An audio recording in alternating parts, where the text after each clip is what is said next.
What is going on, everybody? It is Dylan with Astrodfs, and in today's video, I'm going over week 6 first look on DraftKings. So this is just basically going over prices, kind of looking at matchups, just getting my first thoughts on how the slate looks. So Lamar likely out at 7K. It seems like he's gonna miss another game.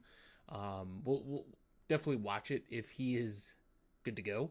I think it's a great matchup, but very skeptical on it. So I'll first look. If he's not in, it just is ugly for Baltimore. If he's in, I think that game could be interesting on the Rams side.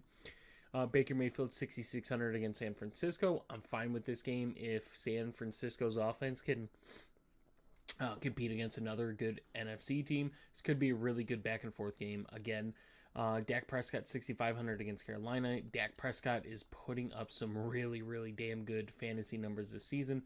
And he's still at a fair enough price. We'll check the status of CD Lamb, see where he's at. If Lamb's back, I think Dallas could be a really good stack this week. Stafford, I'm more interested in Kyron and probably seeing what his price is going to be in this one. But Stafford the last 2 weeks has put up some really, really good fantasy outcomes. I mean, all season his numbers have been solid, but the last 2 games have been, pretty much the ceiling of Stafford. I think we might get a back to reality type of moment with Stafford this week, especially if Lamar's out. So don't love the price point there. Justin Herbert, I'm really confused that his price point is up to 6,300. Again, after a kind of poor performance against 2 straight teams to where Justin Herbert has turned the ball over quite a bit. The offensive line is very banged up. Omari Hampton is now out with Najee Harris. So I am concerned with Justin Herbert. It's a really great matchup against Miami's defense, though. So I do like him. I don't think he's probably going to be a cash play. He could. We'll see what the week kind of goes through, though. Jordan Love is 6,200 against Cincinnati. It's also a good one. I probably am more interested in Josh Jacobs based off of whatever his price is going to be. Brock Purdy, check the status of him. It seems like we might get Brock Purdy back this week at 6,100. I think he's in a good spot. We'll see the statuses of San Francisco's offense, but Brock Purdy does seem like a really, really good play right now at 6,100. Daniel Jones is 6K. If you've watched my videos the last couple of weeks, I've mentioned Daniel Jones. If he is, below 6K, he's a playable quarterback. I still think he's a playable quarterback at 6K against Arizona. We haven't seen, kind of what we saw in the first couple of weeks, but you got to remember those rushing touchdowns were crucial to him kind of having some of these ceiling games where he doesn't get the rushing, he's still getting up there and passing.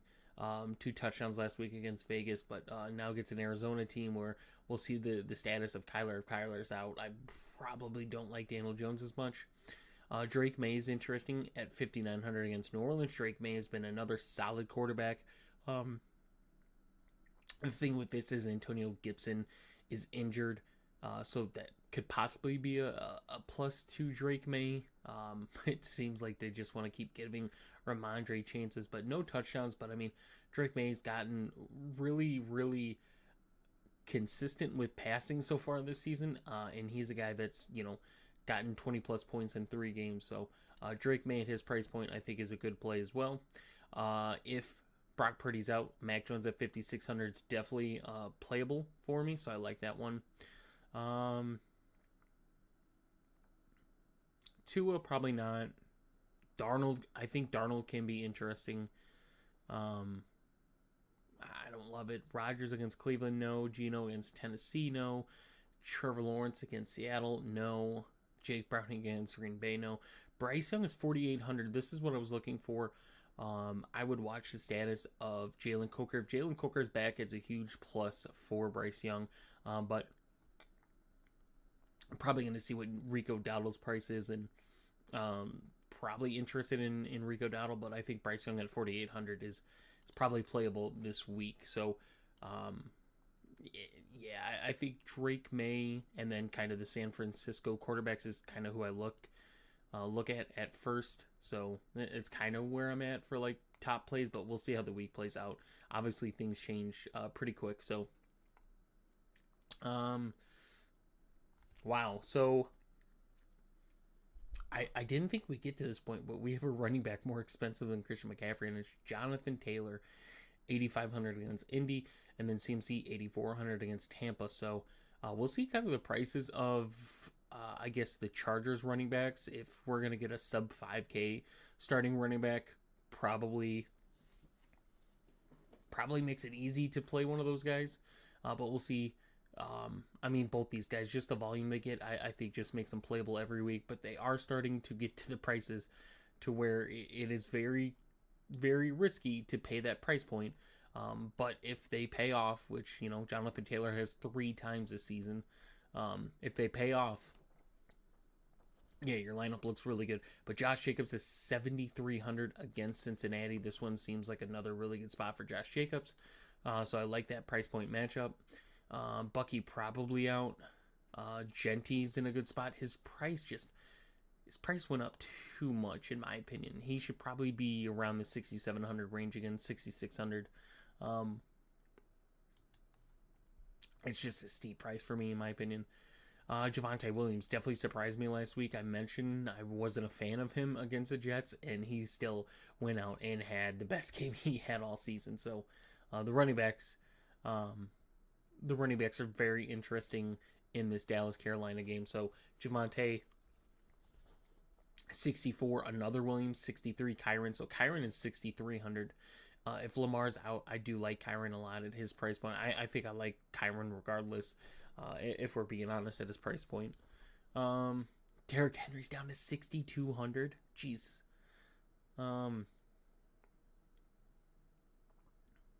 Yeah, it's a no. It's a no. Kind of same thing for Walker, Charbonnet. I mean, they've put good numbers. It's just hard to play them in cash. Rashard White is 6K against San Fran. That one's tougher. Judkins is 59 against Pittsburgh. I'm okay with this one. I'm okay with this one. Judkins is. I'm not saying he's a bell cow, but he's getting up there. He's definitely getting up there. ETN 5,900 against Seattle. Fine with that one as well. But Rico Dowdle here, it is 5,800 if Chuba Hubbard is out. We don't know, but if Chuba Hubbard is out, Rico Dowdle 5,800. Kamara no, Chase Brown no, Tony Pollard no, Pittsburgh running backs no. Here's where it gets interesting. Ramondre Stevenson 5,300. I mean, 15 points. You're like, man, that's really good.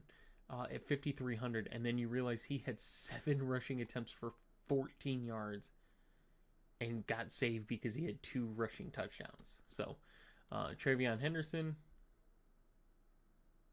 I mean, maybe now that Antonio Gibson's out, we could see some Travion Henderson, but Jesus, get the man the ball, get him some carries. So, here it is. Vidal, I would imagine is kind of the guy, but they priced them both at 5K. They said they're not allowing a sub 5K starting running back this week. They're not doing it. Kendre Miller's kind of interesting. I mean, New England's tough, so I don't like it, but he's getting up there in volume. Yeah, I mean, unless an injury happens out of the blue, there's no cheap running back this week. Puka Nacua is 8,700 against Baltimore. He's 8,700. Puka Nacua. Wow. Jamar Chase at 7,700. That's a fair price. JSN at 7,600. It's in a really good spot. I'll be honest. I think the matchup's going to be tough against Jordan Lewis. And the price is up there, but if someone like CeeDee Lamb is in, I probably lean the Dak CeeDee Lamb side than the JSN side, if I'm being honest. Emeka Egbuka, I mean, this guy just apparently heard what I said and said, hey, he really didn't have a good game against Philly, and went out and had a career game. Against the Seattle defense. And I love Seattle's defense. And he made them look so bad. He truly did. If CD is out, I think George Pickens is definitely playable again at 6,800. Man, Devontae's interesting. It's just, I especially for something like cash, I don't think that's a route. BTJ, just too expensive in that one. Jalen Waddle, just tough matchup at 6,100. Tet's at 6K this week. If you pair him and Bryce Young, that's 10-8 for a wide receiver quarterback. I think that's a pretty damn good one as well. Tet's been so close to a touchdown. He really has. If Lamar's in, I think Zay's price point is very interesting at 5,900. If Lamar's in. Jacoby Myers. Jacoby Myers went and just disrespected my cash last week, and he went up $200. So, yeah, I'm going to get burnt probably on Jacoby Myers. It's just what it is. He's going to have a really good week this week after I picked him. Land McConkey is only 5,700. Had the best game he's had all season. In another favorable matchup. We'll see what that looks like.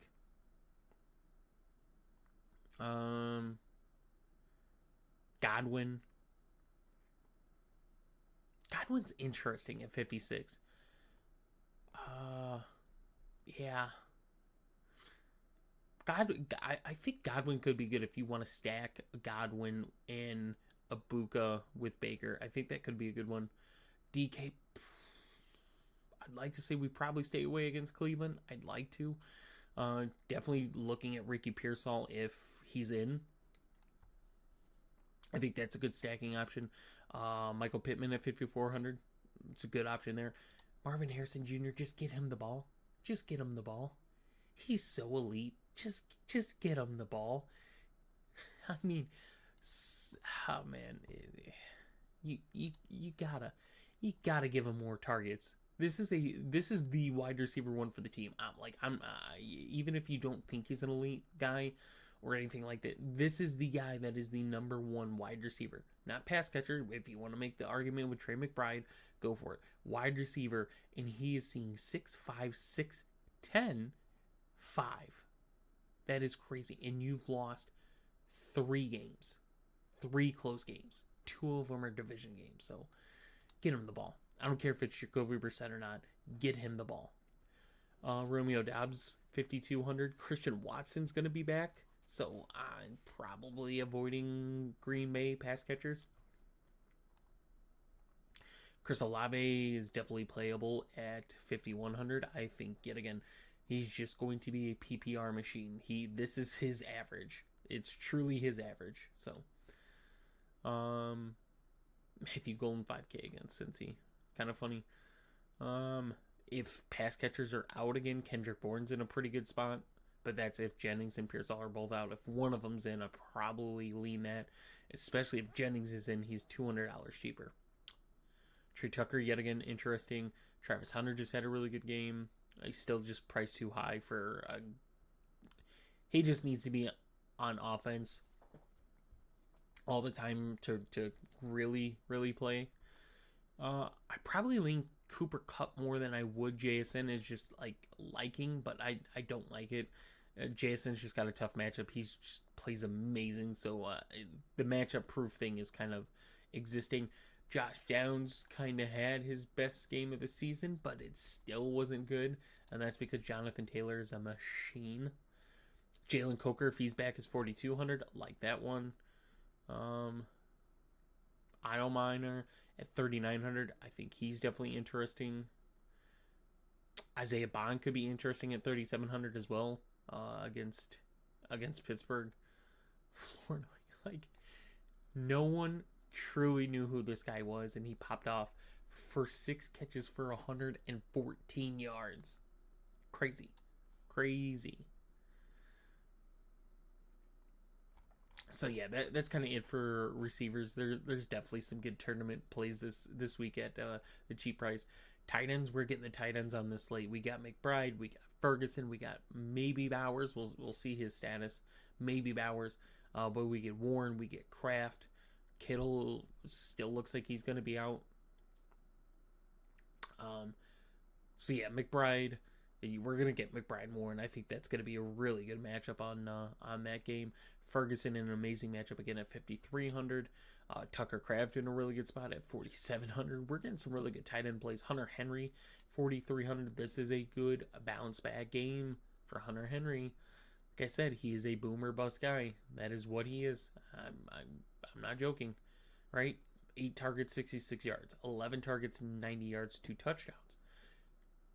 2 targets, 39 yards, but gets a touchdown. 4 targets, 2 for 46. So it seems like a good bounce back game for Hunter Henry. Waller's playing against Derwin James. That's a tough matchup there.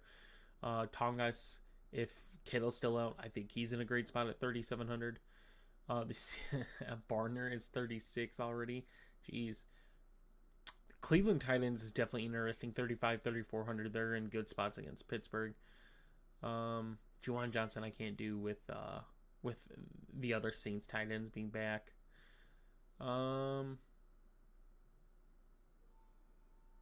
Yeah, I think unless an injury happens, like maybe if Brock Bowers is out and Michael Mayer's in, that could be a play. But down here doesn't seem like we have anything that really stands out. So moving to defenses, just go cheap first. Bengals against Green Bay, no. Baltimore against the Rams, unless their entire defense gets healthy. They're probably a bottom 5 defense in the league easy. Miami could be interesting at 2,200 with how bad the Chargers offense has been, the offensive line injuries, and now Hampton's out. So Dolphins could be a good play against Chargers. Tennessee against Vegas, their defense just isn't good enough. Saints, if you want to go back to back with the Saints, apparently go for it. I think kind of right here, the Seahawks-Jags game, I think this is where we could see some good defense outcomes. And then, Packers against Cincy, definitely a great one there. I don't want to go Pittsburgh. I truly don't. The Rams against Baltimore, if Lamar's out, yes. Chargers against Miami, no. Colts against Arizona, if Kyler's out, sure. That run game should not work, and unless Marvin gets the ball 10 times, they're in danger. Raiders, no. Patriots are interesting, 3,100. That one kind of stands out against Spencer Rattler in that offense. So the Patriots definitely stand out with what they just did against Buffalo. 3,100 Patriots definitely stand out. So hope you guys did enjoy the video. I will have, videos going out the rest of the week going over the showdown and the main slate, cash GPP. So if you guys are interested in that, check that out, and I'll see you in the next one.